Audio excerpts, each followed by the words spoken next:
Amen. Please turn with me in your Bibles to Ephesians chapter 6. We'll read verses 1 through 4. ఎఫెసీయులకు రాసిన పత్రిక 6వ అధ్యాయం మొదటి 4 వచనాలు దేవుని వాక్యాన్ని మనం చదువుదాం. పిల్లలారా, ప్రభువునందు మీ తల్లిదండ్రులకు విధేయులయుండుడి, ఇది ధర్మమే. నీకు మేలు కలుగునట్లు నీ తండ్రిని నీ తల్లిని సన్మానింపుము, అప్పుడు నీవు భూమి మీద దీర్ఘాయుష్మంతుడవగదు. ఇది వాగ్దానముతో కూడిన ఆజ్ఞల్లో మొదటిది. తండ్రులారా, మీ పిల్లలకు కోపం రేపక ప్రభు యొక్క శిక్షలోను బోధలోను వారిని పెంచుడి. In this passage, the Apostle Paul addresses two groups of people in the family unit. మనం చదివిన ఈ లేఖన భాగంలో మరి కుటుంబ వ్యవస్థలో రెండు గుంపుల ప్రజలతో పౌలు మాట్లాడుతున్నాడు. He speaks to the growing ones. మరి ఎదుగుచున్నటువంటి వారితో ఈ మాట మాట్లాడుతున్నాడు. And then secondly, he speaks to the guiding ones. మరి రెండవదిగా ఎదగటానికి సహాయం చేసి నడిపించేటువంటి వారితో మాట్లాడుతున్నాడు. This afternoon I would like to speak to you about a spirit-filled family. ఈ రోజు ఆత్మతో నింపబడిన కుటుంబం గురించి మాట్లాడాలని ఆశపడుతున్నాను. We all have a desire for God's blessings upon our family. మనందరి జీవితాల్లో మన కుటుంబాలపైన దేవుని ఆశీర్వాదాలు కుమ్మరించబడాలని మనందరం ఆశిస్తూ ఉంటాం. And we pray for it. వాటి కొరకు మనం ప్రార్థన చేస్తాం. We try our best to fast and to twist God's hand even sometimes so that he may bless us and increase us. దేవుని ఆశీర్వాదాలు మన జీవితంలోనికి వచ్చినట్లుగా దేవుని ఎలాగైనా సరే మన జీవితంలోనికి తీసుకుని వచ్చి మన కుటుంబాలను ఆశీర్వదించాలని ఉపవాసం ఉంటాం, ప్రార్థన చేస్తాం. But you see, God cannot bless anyone or anything where his spirit is not present. మరి దేవుని ఆత్మ సన్నిధి అక్కడ లేకుండా దేవుడు ఎవరిని కూడా ఆశీర్వదించేవాడు కాదు. In Ephesians chapter 5 and verse 18, ఎఫెసీయులకు రాసిన పత్రిక 5వ అధ్యాయం 18వ వచనంలో పౌలు మాట్లాడుతుంటాడు, మరియు మద్యముతో మత్తులై ఉండకుడి, దానిలో దుర్వ్యాపారము కలదు, అయితే ఆత్మపూర్ణులై ఉండుడి. He begins his instruction to the Christian family by admonishing them to be filled with the Spirit. ఆత్మ సంబంధమైనటువంటి క్రైస్తవ కుటుంబాలను హెచ్చరిక చేయటానికి పౌలు దేనితో ఆరంభిస్తున్నాడంటే, మీరందరూ ఆత్మపూర్ణులై ఉండాలి అని మాట్లాడుతున్నాడు. Do not be drunk with wine. మరి మద్యముతో మత్తులై ఉండకుడి, that leads to destruction. అది మిమ్మల్ని నాశనంలోనికి నడిపిస్తుంది. But be filled with the Holy Spirit. అయితే మీరు ఆత్మపూర్ణులై ఉండుడి. Because where the Spirit of the Lord is, ఎక్కడైతే దేవుని ఆత్మ ఉంటుందో there is God's presence. అక్కడ దేవుని సన్నిధి ఉంటుంది. And where God's presence is there, ఎక్కడైతే దేవుని సన్నిధి ఉంటుందో there his blessings are అక్కడ present. దేవుని ఆశీర్వాదాలు వస్తాయి. God cannot build a home which is not filled with the Spirit. దేవుడు ఆత్మతో నింపబడినటువంటి కుటుంబాన్ని ఏమాత్రం నింపడానికి ఇష్టపడటం లేదండి. Only if a family is filled with the Spirit can he build it up. ఏ కుటుంబం అయితే దేవుని ఆత్మ చేత నింపబడుతుందో ఆ కుటుంబాన్ని దేవుడు అద్భుతంగా కట్టడానికి ఇష్టపడుతున్నాడు. He can bless that home. ఆ కుటుంబాన్ని దేవుడు He ఆశీర్వదిస్తాడు. will prosper that home. ఆ కుటుంబాన్ని అభివృద్ధి పరుస్తాడు. And he will uphold them with the right hand of his దేవుడు తన righteousness. దక్షిణ హస్తము చేత ఆ కుటుంబాన్ని పట్టుకొని ఉంటాడు. In chapter 5, 5వ అధ్యాయంలో he talks about something that we are all very familiar with. మనందరికీ చాలా సుపరిచితమైన మాటలు ఇక్కడ మాట్లాడుతున్నాడు. He talks about the relationship between the husband and the wife. భార్య భర్తల మధ్య సంబంధాన్ని గురించి He మాట్లాడుతున్నాడు. says to the wife, submit to your husband. స్త్రీలతో అంటున్నాడు, భార్యలారా మీ పురుషులకు లోబడి ఉండుడి. He says to the husband, love your wife. భర్తలతో అంటున్నాడు, పురుషులారా మీ భార్యలను ప్రేమించుడి. I always wondered why he chose those words to these two people there. నేను ఎప్పుడు కూడా ఆశ్చర్యపోతూ ఉంటాను, ఈ రెండు గుంపుల ప్రజలకు దేవుడు ఈ రెండు మాటలు ఎందుకు ఎంచుకున్నాడని. Why didn't he say to the wife, love your husband? భార్యకి ఎందుకు ఇలా దేవుడు చెప్పకూడదు, భార్యలారా మీ భర్తల్ని ప్రేమించుడి?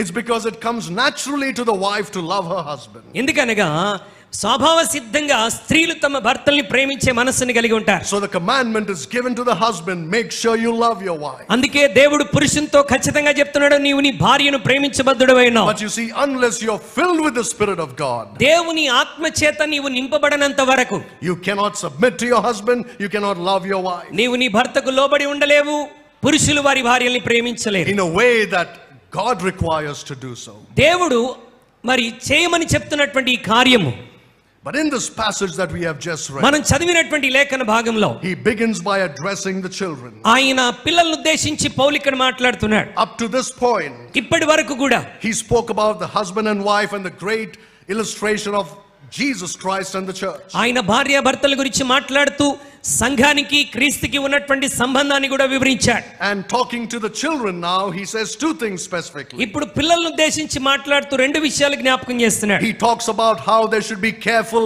about their actions.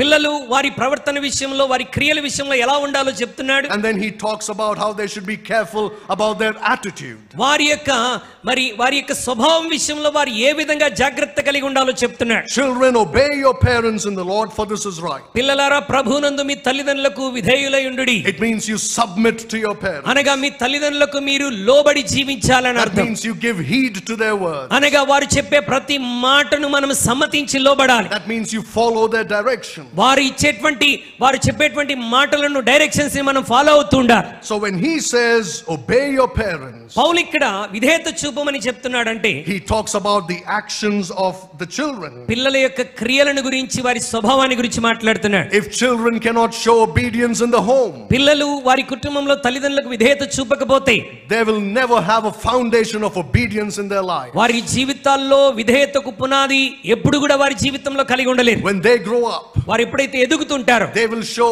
only disobedience in every walk of life. అలాంటి పునాది లేకపోతే వారి జీవితాల్లో ఏ స్థితిలోనైనా వారు అవిధేయులుగానే జీవిస్తారు. They will be disobedient in their own family, which God's going to give them. దేవుడు వారికి ఇచ్చేటువంటి కుటుంబాల్లో కూడా అవిధేయులుగానే జీవిస్తారు. They will be disobedient in their workplace. వారి యొక్క ఉద్యోగ స్థలాల్లో అవిధేయులుగా ఉంటారు. They will be disobedient to the law of the దేవుని యొక్క land, వాక్యానికి అవిధేయులుగా ఉంటారు. to the law of the land. ప్రభుత్వం యొక్క అధికారులకు కూడా అవిధేయులై It జీవిస్తారు. all begins in the home. ఇవన్నీ కూడా ఎక్కడ ఆరంభం అవ్వాలంటే గృహములో ఆరంభం అవ్వాలి. Children, God is saying this to you. పిల్లలారా, దేవుడు ఈ రోజు మీ అందరితో చెప్తున్నటువంటి మాట, Obey your parents. నీ తల్లిదండ్రులకు నువ్వు విధేయుడై For జీవించాలి. this is right in the ఇది Lord. ధర్మమే, ప్రభునందు ఇది ధర్మమే అని అంటున్నాడు. As you learn to obey your parents, నీ తల్లిదండ్రులకు విధేయత చూపటం నేర్చుకొనుచుంటుండగా you set the stage for learning obedience in the rest of your life. నీవు నీ జీవితాంతము అన్ని విషయాల్లో విధేయత చూపటానికి నువ్వు ముందు కొనసాగుతున్నావని అర్థం. Unless you are filled with the Spirit of God, నీవెప్పుడైతే దేవుని ఆత్మ చేత నింపబడతావో, as a child who trusts in Jesus Christ, దేవుని బిడ్డగా యేసుక్రీస్తునందు విశ్వాసం ఉంచి ఆత్మతో నింపబడితేనే, and proves it by obedience to your parents, నీ విధేయత ద్వారా, నీ విధేయతను తల్లిదండ్రుల మాటలకు నీవు రుజువుపరుచుకున్నప్పుడు, you cannot please God. అది చేయకపోతే నువ్వు దేవునికి ప్రీతికరంగా ఉండలేవు. And you cannot do that which is right in God's eye. దేవుని దృష్టికి ఏది అనుకూలమైనదో అది చేయటానికి నీ మనసు ఏమాత్రం ఇష్టపడదు. Because if you cannot obey your parents, ఎందుకనగా నీవు నీ తల్లిదండ్రులకు విధేయత చూపకపోతే you cannot obey God. నువ్వు దేవునికి కూడా విధేయత చూపలేవు. Now you see, all these things we are very familiar with. ఇవన్నీ కూడా మనందరం చాలాసార్లు చదివినటువంటి మాటలే. But it's good to remind ourselves of this. అయితే మరొకసారి మనం తిరిగి జ్ఞాపకం చేసుకోవటం మనకు అవసరం. The work that you are called to do is to obey your parents. నీవు ఏ పని కొరకు పిలువబడ్డావు అనంటే నీ తల్లిదండ్రులకు నీవు విధేయుడివై జీవించడానికి పిలువబడ్డావు. Then in verse 2 he says, honor thy father and thy mother. రెండవ వచనంలో అంటున్నాడు, నీ తండ్రిని సన్మానించుము. This is talking about the attitude you should have in your home. నీవు నీ కుటుంబంలో చూపించవలసినటువంటి స్వభావం ఏంటో ఇక్కడ జ్ఞాపకం చేస్తున్నాడు. As a child, నీవు ఒక బిడ్డగా your attitude should be one of reverence and respect towards your parents. తల్లిదండ్రుల విషయంలో గౌరవార్థకంగా నువ్వు ప్రవర్తించేటువంటి ప్రవర్తన కలిగి ఉండాలి. If you do not learn to respect your parents, నీ తల్లిదండ్రులను ఎలా గౌరవించాలో, సన్మానించాలో నీకు తెలియకపోతే, if your attitude towards them is not one of reverence, నీ తల్లిదండ్రుల పట్ల నీ స్వభావం వారిని గౌరవించేదిగా లేనప్పుడు, you cannot learn to show respect to anyone. నీవు ఈ లోకంలో ఎవరిని గౌరవించలేవు, You సన్మానించలేవు. cannot learn to respect God. నువ్వు దేవుని కూడా గౌరవించలేవు. That's how God has made it, you see. కాబట్టి దేవుడు ఆ విధంగా మనకు నేర్పిస్తున్నాడు చూడండి. So parents, it automatically becomes your responsibility తల్లిదండ్రులారా, ఇది మనందరి జీవితాల్లో మన బాధ్యత అయి ఉంటున్నది. to teach your children మన పిల్లలకు మనం నేర్పించవలసిన వారమైనా to obey and to honor.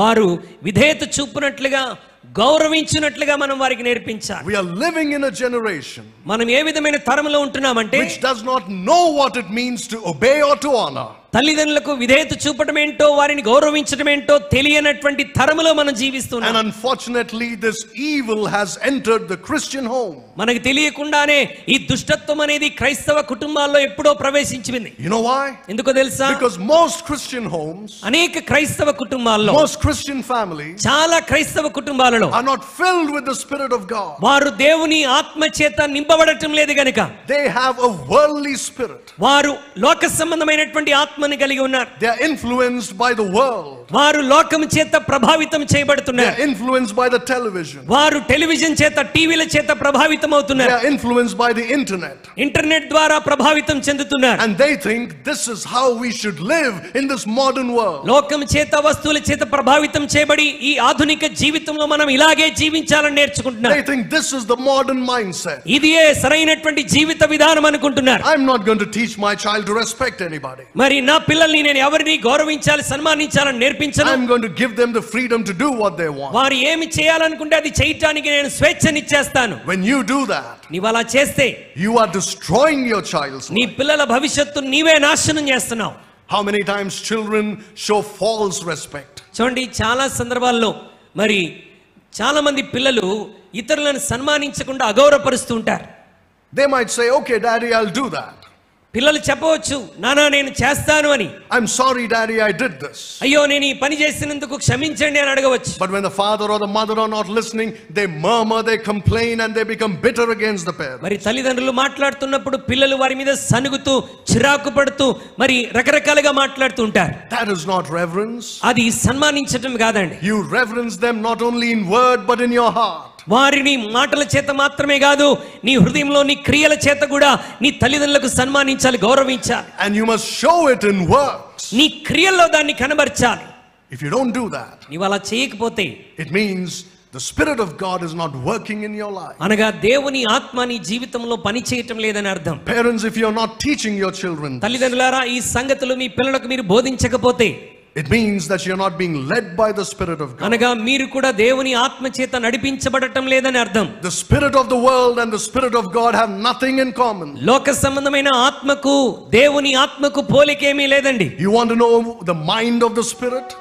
దేవుని ఆత్మ యొక్క మనసు ఏంటో గ్రహించాలనుకుంటున్నారా? Read the Bible. దేవుని వాక్యం చదవండి. Study the Bible. దేవుని వాక్యాన్ని ధ్యానించండి. You will be filled with the Spirit. అలా చేయట ద్వారా దేవుని ఆత్మ చేత నింపబడతావు. And you will be able to read the mind of the Spirit. అలాగూ దేవుని ఆత్మతో నింపబడి ఆత్మ యొక్క మనసు ఏంటో నువ్వు గ్రహించగలవు. And bring up your children accordingly. అలా చేయట ద్వారా దేవుని మార్గంలో పిల్లల్ని పెంచగలవు. Let me quickly show you a few verses from the Bible. పరిశుద్ధ గ్రంథం నుండి కొన్ని మాటలు మీకు చూపించనివ్వండి. Look at 1 Timothy chapter 5 verse 4. మొదటి తిమోతి పత్రిక 5వ అధ్యాయం 4వ వచనాన్ని ఒకసారి మనం చూద్దాం. 5వ అధ్యాయం 4వ వచనం. అయితే ఏ విధవరాలికైనను పిల్లలు గాని మనుమలు గాని ఉండిన ఎడల వీరు మొదట తమ ఇంటి వారి ఎడల భక్తి కనబర్చుటకును తమ తల్లిదండ్రులకు ప్రత్యుపకారము చేయుటకును నేర్చుకొనవలెను. ఇది దేవుని దృష్టికి అనుకూలమైనది. Learn to show piety at home. మరి దేవుని దృష్టికి అనుకూలమైనటువంటి విధానాన్ని మనం చూపించాలి. And learn to requite your parents. మరి నీ యొక్క తల్లిదండ్రులను గౌరవించడం నువ్వు నేర్చుకోవాలి. This begins at home. ఇది ఎక్కడ ఆరంభమవుతుంది? గృహంలో ఆరంభమవుతుంది. Today is Republic Day. ఈ రోజు మరి రిపబ్లిక్ డేగా జరుపుకుంటున్నాం. And we all pray for this country. మనందరం మన దేశము కొరకు ప్రార్థన చేస్తున్నాం. But did you know this country is made up of individuals who come from families? చూడండి, ప్రతి కుటుంబం నుండి వ్యక్తిగతంగా వచ్చినటువంటి వారి ద్వారా మాత్రమే ఈ దేశము బహుగా కట్టబడుతుందన్న సంగతి మనకు తెలుసా? If the individual in the family is destroyed, కుటుంబములో ఏ ఒక్కరైనా నాశనం అయిపోతే the nation is destroyed. దేశము నాశనం అవుతుంది. And the devil's attack is against families. సాతాను యొక్క దృష్టి కుటుంబాలను నాశనం చేయాలని కలిగి ఉన్నాడు. And he does everything in his power. ఆయన తన శక్తిని ఉపయోగించి సాతానుడు కుటుంబాలను నాశనం చేస్తున్నాడు. That's why God wants you to be filled with the Spirit of God. అందుకొరకే దేవుడు తన బిడ్డలతో అంటున్నాడు, కుటుంబాలు దేవుని ఆత్మ చేత నింపబడి ఉండాలి. Look at Proverbs chapter 20 and verse 20. సామెతల గ్రంథం 20వ అధ్యాయం 20వ వచనాన్ని దయచేసి చూడండి. Proverbs chapter 20 and verse 20. సామెతల గ్రంథం 20వ అధ్యాయం 20వ వచనాన్ని చదువుతున్నాను. తన తండ్రినైనను తల్లినైనను దూషించు వాని దీపము కారు చీకటిలో ఆరిపోవును. You see, God takes this business very seriously. చూడండి, తల్లిదండ్రులకు అవిధేయత చూపే వారి విషయంలో దేవుడు ఎంత సీరియస్ గా ఉంటున్నాడు. God doesn't take it lightly at all if you disrespect your parents. దేవుడు దాన్ని తేలికగా తీసుకునేటువంటి వాడు కాదు, తల్లిదండ్రులను సన్మానించకపోతే.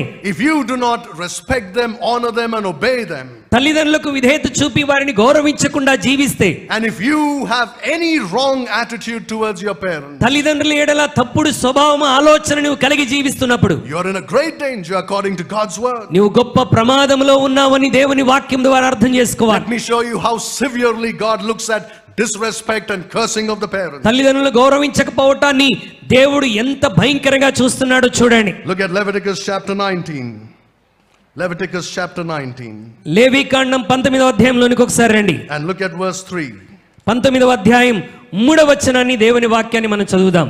మీలో ప్రతివాడు తన తల్లికి తన తండ్రికి భయపడవలెను, నేను నియమించిన విశ్రాంతి దినములను ఆచరింపవలెను, నేను మీ దేవుడైన యెహోవాను. Look at verse 32. 32వ వచనాన్ని మనం చదువుదాం. నేను మీ దేవుడైన యెహోవాను, తల నెరిసిన వాని ఎదుట లేచి ముసలివాని ముఖమును ఘనపరచవాని ఎదుట లేచి ముసలివాని ముఖమును ఘనపరిచి నీ దేవునికి భయపడవలను, నేను యెహోవాను. You don't see this among children anymore. ఇలాంటి ఘనత పిల్లల్లో మనం ఎక్కడా చూడటం లేదండి. They don't respect elders. వారు పెద్దలను ఏమాత్రం గౌరవించటం లేదు.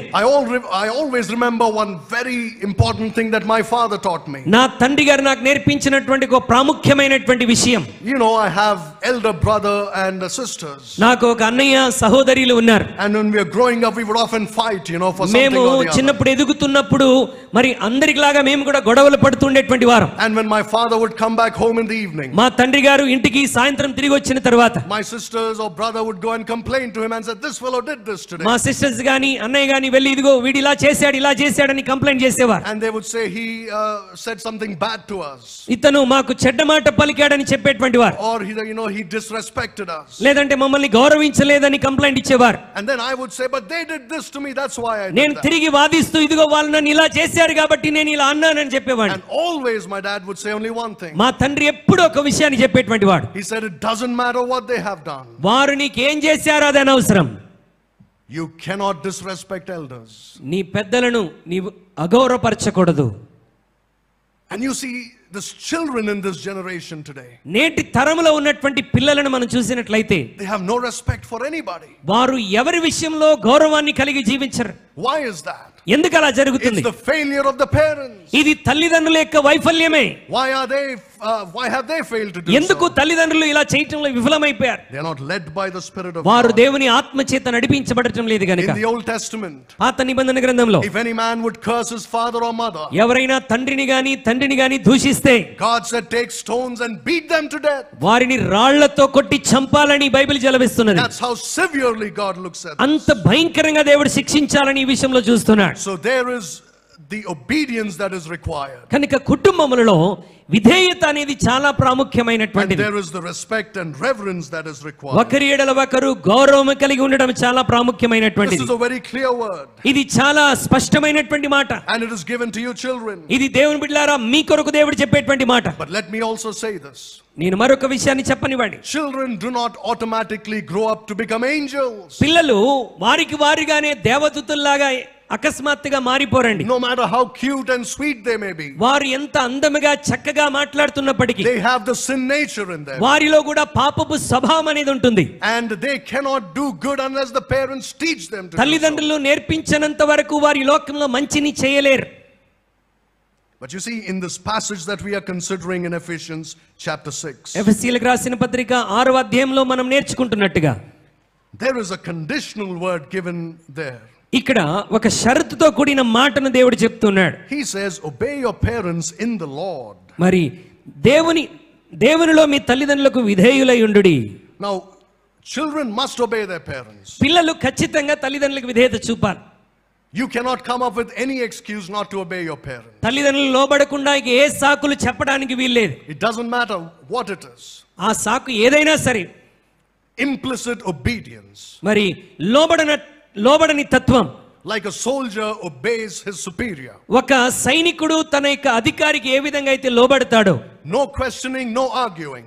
ఏ విధమైనటువంటి ప్రశ్న గాని ప్రత్యుత్తరం గాని చెప్పకుండా లోబడాలి. No complaining, no murmuring. ఏ మాత్రము మరి సనిగకుండా కంప్లైంట్ చేయకుండా వారు చెప్పిన మాట ఖచ్చితంగా లోబడాలి. But you see, just like in all other relationships, మరి మిగతా లోకంలో ఉన్న మిగతా సంబంధాలు అన్నిట్లో వలె there is one exception where you can disobey your parents. ఒకే ఒక్క విషయంలో మనం అవిధేయత చూపవచ్చు. ఎక్కడ అంటే, if they call you to do, or if they require you to do something immoral, ఏదైనా అనైతికమైనటువంటి అపవిత్రమైన కార్యం తల్లిదండ్రులను చేయమంటే, if they ask you to do something unethical, ఏదైనా నైతిక విలువ లేనటువంటి కార్యం చేయమంటే, if something that is sinful, ఏదైనా పాపపూరితమైన కార్యం నిన్ను చేయమని తల్లిదండ్రులు ప్రేరేపిస్తే, if you are a child who knows Jesus Christ, యేసుక్రీస్తు ప్రభువారిని ఎరిగిన దేవుని బిడ్డవైతే, you are in a position to say no to your parents. ఆ సమయంలో మాత్రమే నీ తల్లిదండ్రులకు నేను చేయను అని నువ్వు చెప్పవచ్చు.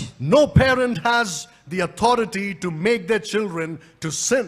ఏ తల్లిదండ్రులకు కూడా పిల్లల్ని పాపం చేయటానికి ప్రేరేపించే అధికారం నీకు లేదు. Sometimes we forget, కొన్నిసార్లు మనం మర్చిపోతుంటాం, and we become so callous to even the most hateful sins in God's eyes. కొన్ని సందర్భాల్లో దేవుని దృష్టికి చాలా భయంకరమైనటువంటి కార్యాలు కూడా చేయటానికి బహుశా ప్రేరేపిస్తుంటామేమో. Did you know that lying is something that God hates? Lying.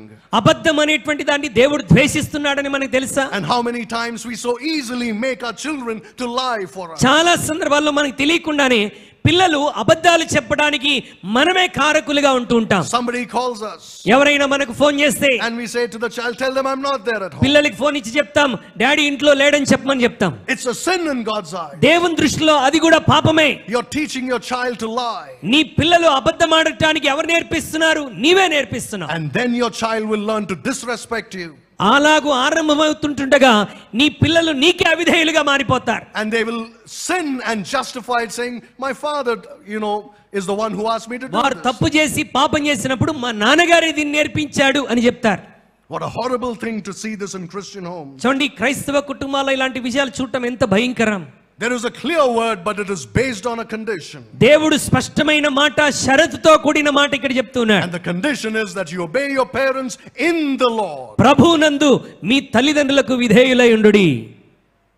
But then there is a clarification given in that passage. ఇక్కడ వివరణను అక్కడ పౌలు ఇస్తూ ఉన్నాడు. There is a clarifying word. చాలా స్పష్టంగా దాన్ని వివరించే మాట We తెలియజేస్తున్నాడు. are told in verses 2 and 3 2-3 వచనాల్లో దాన్ని తెలియజేస్తున్నాడు. that when you obey your parents, నీ తల్లిదండ్రులను నీవు సన్మానించినప్పుడు, విధేయత చూపినప్పుడు, God's blessings and God's promises come into your life. దేవుని ఆశీర్వాదాలు, వాగ్దానాలు నీ జీవితంలోనికి వస్తాయి. You will experience a life that is improved in quality and quantity. మరి నీ జీవితంలో కొలతలు లేని ఒక అద్భుతమైనటువంటి జీవితాన్ని భూమి మీద నువ్వు కొనసాగించగలవు. That it may be well with thee, he says. మరి దీర్ఘాయుష్మంతుడు వగదు అంటున్నాడు. It may be well with thee. It is to do with the quality of life that you will live. అనగా దాని అర్థం ఏంటంటే, ఒక విలువైనటువంటి జీవితాన్ని భూమి మీద నువ్వు జీవించబోతున్నావని అర్థం. Secondly, he says, thou mayest live long on the earth. మరి నీవు ఈ భూమి మీద అనేక సంవత్సరాలు జీవిస్తావని అంటున్నాడు. See, both these things will be fulfilled by God. ఈ రెండు కూడా దేవుని చేత నెరవేర్చబడేటువంటి కార్యాలు. If you obey your parents. అది ఎప్పుడు జరుగుతాయంటే, పిల్లలుగా మీరు తల్లిదండ్రులకు లోబడినప్పుడు. But there is also a challenge given there in verse 1. ఇక్కడ మొదటి వచనంలో ఒక సవాలు కూడా ఇచ్చాడండి. You do all this. ఇవన్నీ కూడా నీవు చేయు. Not for a blessing. ఈ ఆశీర్వాదం కొరకు కాదు. Not for you to be appreciated by everybody. లేక ప్రజలందరి చేత అభినందనలు పొందడానికి కాదు. But because this is right in the Lord. ఇది దేవుని సన్నిధిలో ధర్మము గనుక నువ్వు చేయాలి. For this is right. ఇది ధర్మమే. Parents, teach your children to do that which is right in God's eyes. తల్లిదండ్రులారా, దేవుని దృష్టిలో న్యాయమైనటువంటి కార్యాలు చేయటానికి మీ పిల్లలకు మీరు బోధించేవారుగా ఉండాలి. And then you will see they will respect you. అప్పుడు మాత్రమే పిల్లలు మిమ్మల్ని ఎంతగానో గౌరవిస్తారు, సన్మానిస్తారు. They will obey you. వారు మీకు లోబడుతూ ఉంటారు. Because they know to do that which is right. ఎందుకనగా సరైనటువంటి కార్యాలు చేయటం వారు నీ దగ్గర నుండి నేర్చుకున్నారు కాబట్టి. So this is God's word to the growing ones. ఇది ఎదిగేటువంటి పిల్లలకు దేవుడిచ్చినటువంటి మాట. But in this passage there is also God's word for the guiding ones, the parents. మనం చదివినటువంటి లేఖన భాగంలో తల్లిదండ్రులకు కూడా ఆయన కొన్ని సూచనలు ఇచ్చాడు. Now, did you know that in the old days, in the days of Paul, for example, మరి అపోస్తలుడైన పౌలు జీవించిన దినాల్లో మనం గమనిస్తే, in the Roman Empire, మరి రోమా చక్రవర్తి, రోమా సామ్రాజ్యంలో, the father had absolute power over their children. తండ్రికి తన పిల్లల మీద పరిపూర్ణమైన అధికారం ఉంటుంది. If he didn't like a child, ఒకవేళ ఆ బిడ్డ తనకి ఇష్టం కాకపోతే he could sell him as a slave, అతన్ని ఒక బానిసగా అమ్ముకునేటువంటి అధికారం ఉన్నది. or he could just give him up to die. లేకపోతే అతన్ని చంపించేటువంటి అధికారం కూడా తండ్రికి ఉంటుంది. He had absolute authority. ఒక ఖచ్చితమైన అధికారాన్ని రోమా సామ్రాజ్యంలో తండ్రులు కలిగి ఉండేటువంటి వారు. When a child was born, ఒక బిడ్డ కుటుంబంలో జన్మించినప్పుడు they would ask the father to come and see the child. మరి వారు పిలుస్తారు, తండ్రిని వచ్చి ఇదిగో నీకు బిడ్డ పుట్టాడు చూడమని చెప్తారు. And if he sees the child and likes the child, ఒకవేళ తనకు పుట్టినటువంటి బిడ్డను చూసి ఒకవేళ ఆ బిడ్డ తనకి ఇష్టం అనిపిస్తే he will hold the child in his hand. ఆ బిడ్డను తన కౌగిల్లో ఎత్తుకుంటాడు. But if he doesn't like the child, ఒకవేళ పుట్టిన బిడ్డ తండ్రికి ఇష్టం లేకపోతే he would walk out. ఆయన వెంటనే బయటికి వెళ్ళిపోతాడు. And then they would just take the baby and throw it into a river. ఆ యొక్క బిడ్డను తీసుకొని వారు వెళ్ళి తండ్రికి ఇష్టం లేదు గనుక ఒక నదిలో ఆ బిడ్డను పారవేస్తారు. That's the kind of authority a man had in those days. ఆ విధమైన అధికారాన్ని తండ్రులు ఆ దినాల్లో కలిగి ఉండేటువంటి వారు. But you see, that's not biblical. చూడండి, అది వాక్యానుసారమైనటువంటిది కాదు. That's why Paul introduces this teaching to Christian families. అందుకే పౌలు క్రైస్తవ కుటుంబాల్లో ఈ విధమైనటువంటి పద్ధతిని ఆయన ప్రవేశపెట్టాడు. And in verse 4, 4వ వచనంలో he's speaking to the fathers. ఆయన తండ్రులతో మాట్లాడుతున్నాడు. But you see, this applies to the mothers as well. చూడండి, తండ్రులు అని రాశారంటే కేవలం తండ్రులకు కాదు తల్లులతో కూడా మాట్లాడుతున్నాడు. And he says, do not provoke your children to wrath. మీ పిల్లలకు కోపము రేపవద్దు అంటున్నాడు. Do not make them angry. వారిని కోపోద్రికులుగా చేయవద్దు. What does that mean? దాని అర్థం ఏంటి? Now, in some families you see today, నేటి దినాల్లో కొన్ని కుటుంబాల్లో మనం చూస్తే the parents are afraid of the child. పిల్లలు తల్లిదండ్రుల గురించి చాలా భయపడుతుంటారు. They're afraid to make him cry. మరి You know, they're afraid the child would cry if they say anything to him. నేను ఏదైనా నా పిల్లవాడితో చెప్తే వాడు ఏడుస్తాడేమో అన్నటువంటి భయంతో ఉంటారు. Oh, if he gets angry, he'll throw tantrums. వాడికి కోపం వస్తే వాడు ఎలా పడితే అలా బిహేవ్ చేస్తాడని భయపడతారు. He will start crying, screaming, throwing things around. ఏడుస్తాడు, మొరపెడతాడు, వస్తువులు పగలగొడుతూ ఉంటాడు. So the parent says, I don't want to do that. అందుకే తల్లిదండ్రులు చాలా మంది అంటారు, అమ్మో నేను అలాగ చేయను.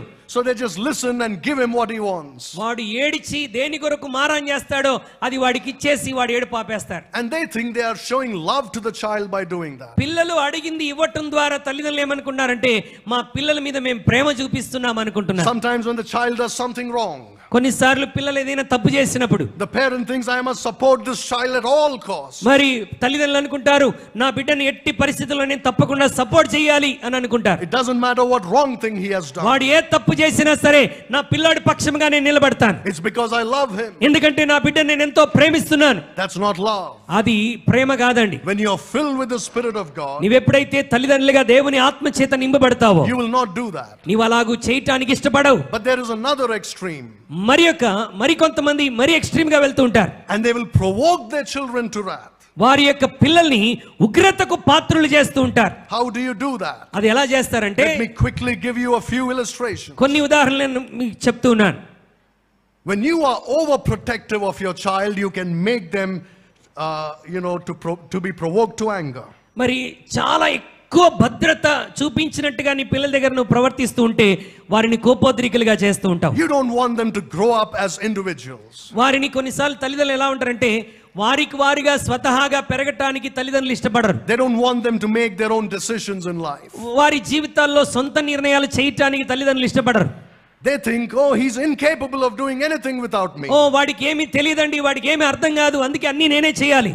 But when he grows up, కానీ వాడు పెరుగుతున్నప్పుడు and when you're not there in his life anymore, అతని జీవితంలో పరిస్థితులు వస్తాయి, కొన్నిసార్లు నీవు అతనికి అందుబాటులో ఉండవు. what is he going to do then? మరి అప్పుడు ఎలాంటి నిర్ణయాలు తీసుకుంటాడు? Where will he go? అతను ఎవరి దగ్గరికి వెళ్తాడు? And then he will think, oh, my parents are responsible for making me like this. నేను ఇలా మారిపోవటానికి, నేను ఇలా చేతగాని వాడిగా ఉండటానికి నా తల్లిదండ్రులే కారణం. Do not be overprotective. కాబట్టి తల్లిదండ్రులారా మీ పిల్లలను మరీ అధికమైన భద్రత కలిగించేటట్టుగా మీరు ప్రవర్తించవద్దు. If your child is growing and is able to make decisions, నీ పిల్లలు పెరిగి పెద్దగా అవుతూ వారి సొంత నిర్ణయాలు తీసుకునే సామర్థ్యానికి వస్తే, if they are making the right decisions according to God's word, ఒకవేళ దేవుని వాక్యానుసారంగా నీ పిల్లలు సరైన నిర్ణయాలు తీసుకుంటూ ఉంటే, do not treat them like an immature person. వారు పరిపక్వత లేని పిల్లలుగా వారిని ట్రీట్ చేయవద్దు, వారిని ఎదగనివ్వండి. Give them some space in their life. వారికి అవకాశం ఇవ్వండి ఆలోచించి నిర్ణయం తీసుకోవడానికి. Build build them up, do not provoke them to anger. వారి జీవితాలను మీరు కడుతూ ఉండాలే గాని మరి వారికి కోపం రేపే విధంగా ఉండకూడదు. They should know that you are behind them. మీరు వారి వెనకాల ఉండి సపోర్ట్ చేస్తున్నారని వారు తెలుసుకోవాలి. They should know that if they make a mistake, they can look back to you. ఒకవేళ ఏదైనా పొరపాటు జరిగితే నా తల్లిదండ్రులు నాకు నేర్పిస్తారన్నటువంటి ఆలోచన కలిగి ఉండాలి. But not depend on you for everything. అన్నిటికీ నీ మీద ఆధారపడేటట్టుగా పిల్లల్ని చేసుకొనవద్దు. That will provoke them to anger. అది వారిని కోపానికి గురి చేస్తుంది. Another thing which many parents are guilty of. చాలా మంది తల్లిదండ్రులు మరొక విషయంలో న్యూనతా భావాన్ని కలిగి ఉంటారు. Playing favorites among children. మరి పిల్లల మధ్య పక్షపాతాన్ని చూపిస్తూ ఉంటారు. Right, like Isaac and Rebekah. ఇస్సాకు రిబెకాలు పక్షపాతం పిల్లల విషయంలో చూపించినట్టుగా. That is something that can destroy the life of a child. అది నీ పిల్లల జీవితాన్ని భయంకరంగా నాశనం చేస్తుంది. How many times have we heard young people say this? చాలా మంది యవన బిడ్డలు ఇలాగ చెప్పడం మనం వింటాం. I am not my dad's favorite. నేను నా తండ్రికి ఇష్టమైన బిడ్డను కాదు. My brother is his favorite or my sister is his favorite. మా అన్నయ్య అంటే మా నాన్నగారికి ఇష్టం, లేకపోతే మా అక్క అంటే మా చెల్లి అంటే మా నాన్నగారికి ఇష్టం. I am my mother's favorite. నేను మా తల్లికి ప్రియమైన కుమారుడను. What a shame that is. ఎంత సిగ్గుపడవలసిన విషయం అండి. That's not how a spirit-filled parent will behave. ఆత్మ సంబంధమైనటువంటి తల్లిదండ్రులు వ్యవహరించవలసినటువంటి విధానం అది కాదు. God our Father doesn't play favorites. మన తండ్రి అయినటువంటి దేవుడు మన విషయంలో పక్షపాతం చూపటం లేదు. He treats you the same way he does his greatest saints. ఆయన తన ఉన్నతమైనటువంటి పరిశుద్ధుల విషయంలో ఎలా వ్యవహరిస్తాడో మన విషయంలో కూడా అలాగే వ్యవహరిస్తున్నాడు. Another thing that parents do తల్లిదండ్రులు చేసే మరొక పొరపాటు is that they have unrealistic expectations from the kids. పిల్లల నుండి వారు ఉన్న స్థితి కంటే అధికముగా వారి దగ్గర నుండి ఎక్స్పెక్ట్ చేస్తూ ఉంటారు. And they constantly put pressure on them. అలా చేస్తూ పిల్లల్ని ఒత్తిడికి గురి చేస్తారు. They want them to do bigger and greater things always. చాలా గొప్ప కార్యాలు, వారి శక్తికి మించిన కార్యాలు వారు చేయాలని ఒత్తిడి చేస్తుంటారు. And the child can become resentful because of that. అలా చేయటం ద్వారా పిల్లవాడు ఎందుకు ఏమీ చేయలేని వాడిగా మారిపోతాడు. And he becomes angry with the parents. కోపోద్రిక్తుడైపోతుంటాడు తల్లిదండ్రుల మీద. And that anger will build rebellion in his heart. ఆ కోపము తల్లిదండ్రులకు వ్యతిరేకమైన స్వభావాన్ని అతని హృదయంలో కలగజేస్తుంది. Recently we heard this sad news that a young boy left the house and went away. ఈ మధ్య కాలంలోనే ఒక మాట మనం విన్నాం. ఒక యవనస్తుడు ఇల్లు విడిచి వెళ్ళిపోయాడని. I think he was all of 12 years old. అతను కేవలం 12 ఏళ్ల వయసు కలిగిన వాడు. And they found him here in Hyderabad recently. ఇది హైదరాబాద్ లోనే జరిగినటువంటి కార్యం. They found him in the metro station. మరి మెట్రో స్టేషన్ లో అతన్ని కనుగొన్నారు. And they asked him, why did you run away? ఎందుకు నీవు ఇంట్లో నుంచి పారిపోయావు? Because my parents are pushing me to study so much it's beyond my capacity. నా శక్తికి మించినంతగా చదవటానికి నా తల్లిదండ్రులు నన్ను ఒత్తిడి చేస్తున్నారు గనుక నేను ఇంట్లో నుంచి పారిపోయాను, నా వల్ల కాదులేదు. What a sad thing that is. ఎంత విచారకరమైన విషయం అండి. Do not provoke your children to anger. తల్లిదండ్రులారా, మీ పిల్లలకు కోపం రేపకుడి. Another way you can do that మరొక విషయంలో ఏం చేస్తారంటే తల్లిదండ్రులు is constant discouragement of the children. పిల్లల్ని మాటికి నిరుత్సాహపరిచేటువంటి తల్లిదండ్రులు ఉంటారు. Saying things to them like, oh, you cannot do anything good in life. ఓ నీ జీవితంలో నువ్వు ఏ మంచి పని చేయలేవు, ఎందుకు పనికిరావు అంటూ ఉంటారు. You are useless. నీవు పనికిరాని వాడవు. You cannot achieve anything in నీ life. జీవితంలో ఏది సాధించలేవు అంటూ ఉంటారు. You are not good enough. నీవు మంచివాడవు కాదు. Oh, look at that other person. చూడు ఆ పక్కింటి వారిని చూడు. Look how well he is doing. చూడండి వాళ్ళు ఎంత మంచిగా జీవిస్తున్నారు. What a useless fellow you are. నీవెంత పనికిరాని వాడవు. This constant discouragement will not build them up, it will destroy them. మాటికి నీ పిల్లలను అలాగ నిరుత్సాహపరచడం ద్వారా నువ్వు వారి జీవితాలను కట్టట్లేదు గాని వారిని నాశనం చేస్తున్నావు. There are some other parents who look at children like they are a big nuisance. మరి కొంతమంది తల్లిదండ్రులు వారి పిల్లల్ని ఎలా చూస్తారంటే వీళ్ళు ఒక పెద్ద పనికిరాని వారిగా చూస్తూ ఉంటారు. Oh, what a headache this child. ఓ ఈ పిల్లవాడు ఎంత తలనొప్పిగా మారిపోయాడు. So they go and throw them in daycare centers and this and that. ఇంట్లో మాట వినట్లేదని డే కేర్ సెంటర్ లోనో ఎక్కడో పిల్లల్ని తీసుకెళ్లి పడేస్తుంటారు. They don't want them around them. ఇంట్లో వారి చుట్టూ పిల్లల్ని తిరగటానికి ఇష్టపడరు. Because they look at them as a nuisance to them. ఎందుకంటే వారు ఇంట్లో ఒక మరి నిష్ప్రయోజకులుగా చూస్తూ ఉంటారు. Children should feel like they are a part of the family. పిల్లలు మేము ఈ కుటుంబంలో పాలిభాగస్థులం అన్నటువంటి భావన వారికి కలగాలి. They should not feel like they are unwanted. మేము తృణీకరించబడిన వారం అన్నటువంటి ఆలోచన వారికి కలగకూడదు. Parents are so busy with their lives. నేటి దినాల్లో చాలా మంది తల్లిదండ్రులు వారి జీవితాలు ఎంతో బిజీగా ఉంటున్నారు. They are so busy they don't have time for their children. ఎంత బిజీగా ఉంటున్నారంటే పిల్లలతో కొంత సమయమైనా గడపడానికి వారి దగ్గర సమయం ఉండట్లేదు. So they get irritated with the child. కాబట్టి పిల్లలు ఏదైనా విషయం కొరకు తల్లిదండ్రుల దగ్గరికి వస్తే వారు చిరాకు పడిపోతుంటారు. God wants you to make them feel like a part of the family. దేవుని బిడ్డలారా, నీ పిల్లలు నీ కుటుంబంలో భాగమై ఉన్నారన్న సంగతి నువ్వు గ్రహించాలని దేవుడు కోరుతున్నాడు. Otherwise you provoke them to anger. అలా కాని ఎడల నీ పిల్లలను నీవే కోపం రేపేవాడుగా మారిపోతున్నావు. Another thing that parents do, మరి చాలా మంది తల్లిదండ్రులు చేసేటువంటి మరొక పొరపాటు, is that they try to mature their children too quickly. మరి వారి పిల్లల్ని చాలా త్వరగా పరిపక్వతలో నడిపించాలని ప్రయత్నం చేస్తారు. They expect their child to think like an adult. మరి పెద్దలు ఆలోచించినట్టుగా వారి పిల్లలు ఆలోచించాలని మరి వాళ్ళు ఇష్టపడుతుంటారు. And they do everything they can to push them to become mature too quickly. అలాగూ పెద్దవారిలాగా ప్రవర్తించేటట్టుగా వారిని బలవంత పెడుతూ ఉంటారు. Don't do that. అలా చేయవద్దండి. You will provoke him to anger. అలా చేయటం ద్వారా వారిని కోపానికి గురి చేస్తున్నావు. Because you see, he's a child, you let him be a child. అతను పిల్లవాడిగా ఉన్నప్పుడు పిల్లవానిగానే చూడండి. Let him enjoy his childhood. తన యొక్క బాల్యాన్ని ఆనందింపనివ్వండి. Let him have beautiful memories of his childhood. అతని బాల్య వయసులో అందమైనటువంటి అనుభూతులను కలిగి ఉండనివ్వండి. Beautiful memories of his parents and his home life. అతని తల్లిదండ్రుల గురించి కుటుంబ జీవితాన్ని గురించి కొన్ని అద్భుతమైన అనుభవాలు బాల్య దశలో నీ పిల్లలకు ఉండనివ్వండి. When your son or your daughter become parents themselves, నీ పిల్లలు వారి జీవితంలో తల్లిదండ్రులుగా మారినప్పుడు they will give the same care and atmosphere to their family. నీవు ఎలాగైతే వారి పట్ల శ్రద్ధ చూపిస్తున్నావో వారికి పుట్టిన పిల్లల పట్ల కూడా శ్రద్ధ చూపించగలరు. Another thing that they do తల్లిదండ్రులు చేసే మరొక పొరపాటు is to give love as a reward for something good they do. ఏదైనా మంచి పని చేసినప్పుడు ప్రేమను బహుమానంగా ఇస్తూ ఉంటారు. And if they do something wrong, they don't show that love to those children. ఏదైనా పొరపాటు చేస్తే ఎట్టి పరిస్థితిలో ప్రేమను పిల్లలకు కనబరచరు. Your child should know that your love is unconditional. నీ పిల్లలకు ఒక సంగతి అర్థం కావాలి, మా తల్లిదండ్రులు షరతులు లేకుండా మమ్మల్ని ప్రేమిస్తారు. Yes, they will punish me if I do something wrong. నేను ఏదైనా పొరపాటు చేస్తే నా తల్లిదండ్రులు నన్ను శిక్షిస్తారు, but they still love me. అయినప్పటికీ వారు నన్ను ప్రేమిస్తూనే ఉంటారు. Does your child have that assurance? దేవుని బిడ్డలారా, మీ పిల్లలకు అలాంటి నిశ్చయత మీరు కలగజేయగలుగుతున్నారా? That you will love that child no matter what. ఏ విధమైన పరిస్థితిలోనైనా నా బిడ్డను నేను ప్రేమిస్తాను షరతులు లేకుండా అని చెప్పగలవా? Do you make your child feel loved at home? నా తల్లిదండ్రులు నా ఇంట్లో నన్ను ఎప్పుడు ప్రేమిస్తూనే ఉంటారన్న భావన నువ్వు కలగజేయగలిగావా? If you have not, you have failed. ఒకవేళ నువ్వు అలా చేయకపోతే ఒక తల్లిగా తండ్రిగా నువ్వు ఓడిపోయావని అర్థం. And that will provoke them to anger.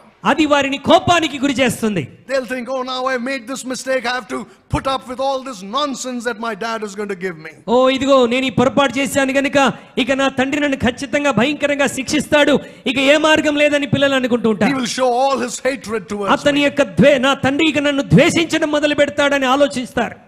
You destroy the spirit of the child when you do that. పిల్లలకు అలాంటి ఆలోచన కలిగింది అని అంటే వారి ఆత్మను నాశనం చేస్తున్నావని అర్థం. Another thing that parents are guilty of. మరి యొక్క పొరపాటు తల్లిదండ్రులు చేస్తున్నటువంటిది verbal and physical abuse of the child. మాట చేత క్రియల చేత పిల్లల్ని హింసిస్తూ ఉంటారు.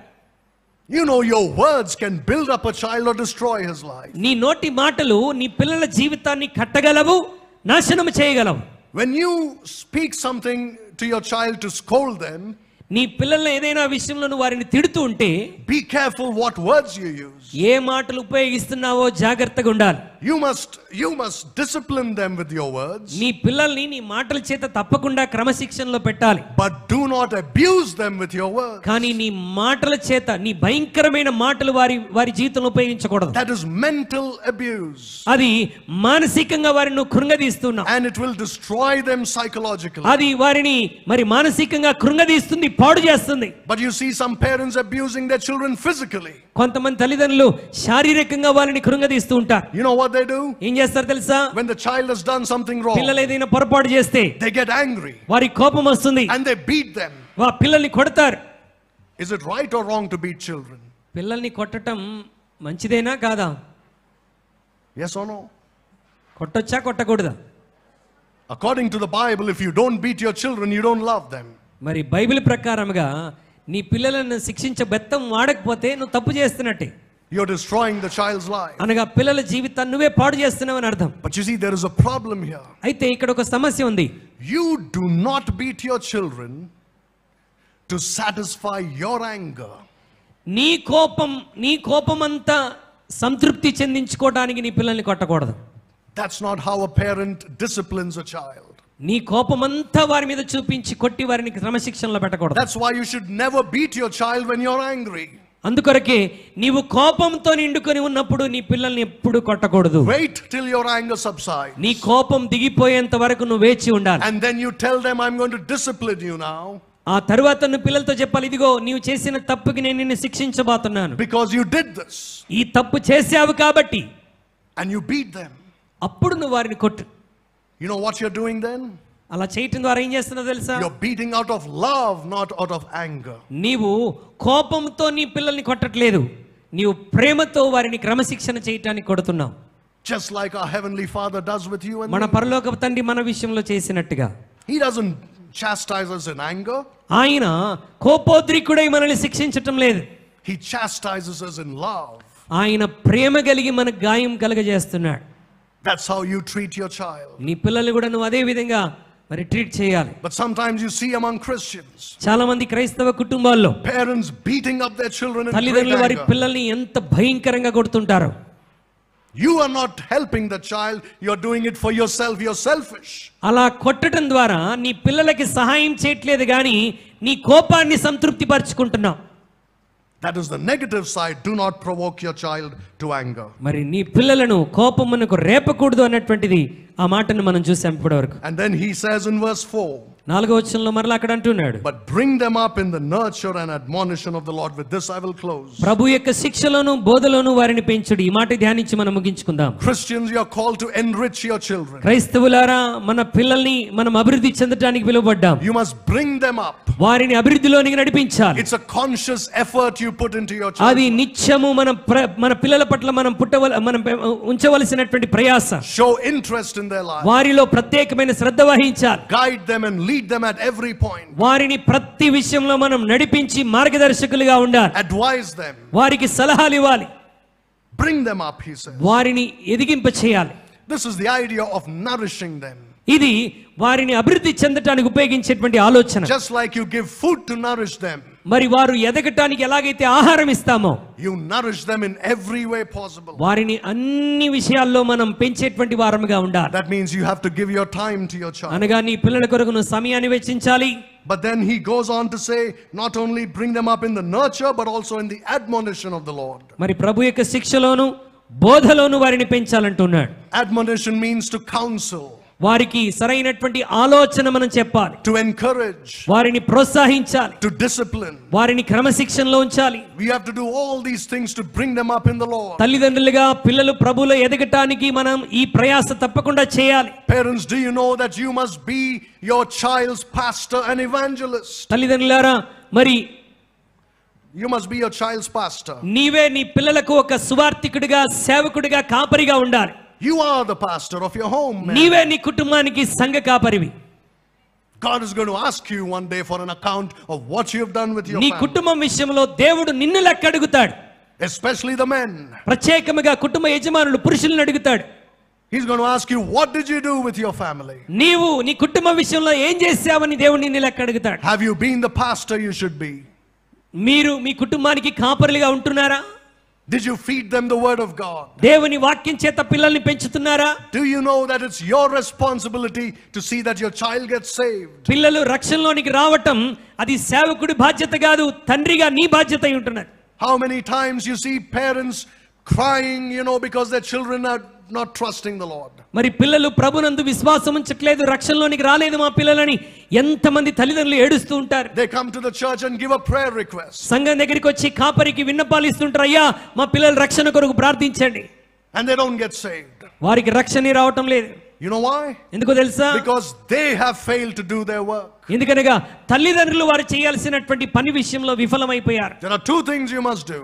నువ్వు రెండు విషయాలు ఇక్కడ చేయాలి. First thing, you pray for your child every single day. ప్రతిరోజు నీ బిడ్డల కొరకు నువ్వు ప్రార్థన చేయాలి. Not just that they would become engineers and doctors. నా పిల్లలు ఇంజనీర్ అవ్వాలి, డాక్టర్ అవ్వాలని ప్రార్థన చేయటం కాదు. Pray that they will get saved, the first thing. ప్రభువా నా పిల్లలు రక్షణలోకి రావాలని మొదటిగా ప్రార్థించాలి. Let there be a great burden in your heart. అలాంటి భారము దేవుని హృదయంలో దయచేయను గాక. Secondly, రెండవది, you must give them the gospel yourself. నీవే వారికి సువార్తను, దేవుని వాక్యాన్ని ప్రకటించాలి. Teach them God's word. దేవుని యొక్క వాక్యమును బోధించాలి. And then there will come a time they will get saved for ఒక sure. సమయం వస్తుంది నిశ్చయముగా వారు రక్షణలోకి వస్తారు. This is God's word to a family. ఇది దేవుడు మన కుటుంబానికి ఇస్తున్నటువంటి వాక్యం. If you are a spirit-filled Christian, ఒకవేళ నువ్వు ఆత్మతో నింపబడిన క్రైస్తవుడు అయితే, if your family is a spirit-filled family, నీ కుటుంబం ఆత్మతో నింపబడిన కుటుంబం అయితే, it will have all these characteristics. ఈ గుణగణాలన్నీ నీ కుటుంబంలో కలిగి ఉంటావు. The children will obey their parents. పిల్లలు వారి తల్లిదండ్రులకు విధేయత చూపుతారు. They will respect their parents. వారి తల్లిదండ్రులను గౌరవిస్తారు. Parents, they will not provoke their children to anger, ఆత్మతో నింపబడిన తల్లిదండ్రులు పిల్లలకి కోపాన్ని రేపరు, but they will bring them up and nourish them in the word of God. వారిని ప్రభు యొక్క శిక్షలోను బోధలోను వారిని పెంచుతారు. Do you want your family to be like that? నీ కుటుంబం ఆ విధంగా ఉండాలని ఆశపడుతున్నావా? Maybe it is not like that today, బహుశా ఈ రోజు నీ కుటుంబం ఆ స్థితిలో లేదేమో. but God wants it to be like that. అయితే దేవుడు నీ కుటుంబం అలా ఉండాలని కోరుతున్నాడు. And you can begin right now. అయితే ఈ క్షణంలోనే నువ్వు దాన్ని ఆరంభించవచ్చు. Let us close our eyes for a few minutes to pray. కొన్ని నిమిషాలు మనం కళ్ళు మూసుకొని ప్రభు సన్నిధిలో ప్రార్థన చేద్దాం. Maybe the Lord has shown you something in your life బహుశా దేవుడు నీ జీవితంలో కొన్ని విషయాలు నీకు చూపించి ఉండవచ్చు. that you need to get right with the Lord. నీవు దేవునితో నీ జీవితాన్ని సరి చేసుకోవాలి. Maybe there is something the Lord shown you that you have to get right with your parents or with your children. మరి నీ జీవితంలో తల్లిదండ్రుల విషయంలో లేకపోతే పిల్లల విషయంలో నువ్వు సరి చేసుకోవాల్సిన విషయాలు దేవుడు ఈ రోజు ఏమైనా నీకు చూపించి Or ఉంటాయి. maybe with your husband or with your wife. లేక నీ భర్త దగ్గర నీ భార్య దగ్గర సరి చేసుకోవాల్సిన విషయాలు ఏమైనా చూపెట్టి ఉంటే Get it right now. ఈ క్షణంలోనే దేవుని సన్నిధిలో వాటిని సరి చేసుకో. Firstly, you confess them to the Lord మొట్టమొదటిగా నీ పొరపాటును దేవుని సన్నిధిలో ఒప్పుకో. and repent of that. దాని గురించి పశ్చాత్తాపడు. And say, Lord, from now on, give me the strength of the Spirit not to do this. ప్రభువా, ఈ రోజు నుంచి అలా చేయకుండా ఉండటానికి ఆత్మలో నన్ను బలపరచండి. And help me to be the father or the mother you want me to be. నీవు కోరిన తల్లిగా తండ్రిగా ఉండడానికి నాకు సహాయం చేయండి. Help me to be the husband or the wife you want me to మా be. ప్రభా, నీవు కోరిన భర్తగా భార్యగా జీవించడానికి సహాయం చేయండి. Help me to be the child that you want me to be. ప్రభా, నీవు ఉద్దేశించినటువంటి పిల్లలముగా మేము ఉండటానికి సహాయం చేయండి. Secondly, రెండవది, maybe you have to ask for forgiveness బహుశా నీవు క్షమాపణ అడగాలి. from your husband, from your wife, from your children, from your parents. బహుశా నీ భర్తను క్షమాపణ అడగాలి, నీ భార్యను, నీ తల్లిదండ్రులను, నీ బిడ్డలను ఒకవేళ క్షమాపణ అడగవలసి ఉంటే Do it without any shame, సిగ్గుపడకుండా క్షమాపణ అడగండి, తప్పులేదు. because that will start a new phase of your life. ఎందుకనగా అలా క్షమాపణ అడగటం ద్వారా నీ జీవితంలో ఒక క్రొత్త అధ్యాయం ఆరంభమవుతుంది. If there is unconfessed sin in your life, నీ జీవితంలో ఇంకా ఒప్పుకోనని పాపాలు ఏదైనా ఉంటే God cannot fill you with His Spirit. దేవుడు నిన్ను తన పరిశుద్ధాత్మతో నింపడు. If you confess it and repent of it, ఇప్పుడే నీవు నీ పాపాన్ని ఒప్పుకుంటే He will fill you with your Spirit నీవు మారు మనసు పొందితే తన ఆత్మతో నిన్ను నింపుతాడు. and build your family, నీ కుటుంబాన్ని కడతాడు, bless your నీ family. కుటుంబాన్ని ఆశీర్వదిస్తాడు. Do you want that? అలాంటి ఆశీర్వాదకరమైన కుటుంబంగా ఉండాలని ఆశపడుతున్నావా? And do it right now. ఈ క్షణంలోనే దేవుని వాక్యానికి లోబడు.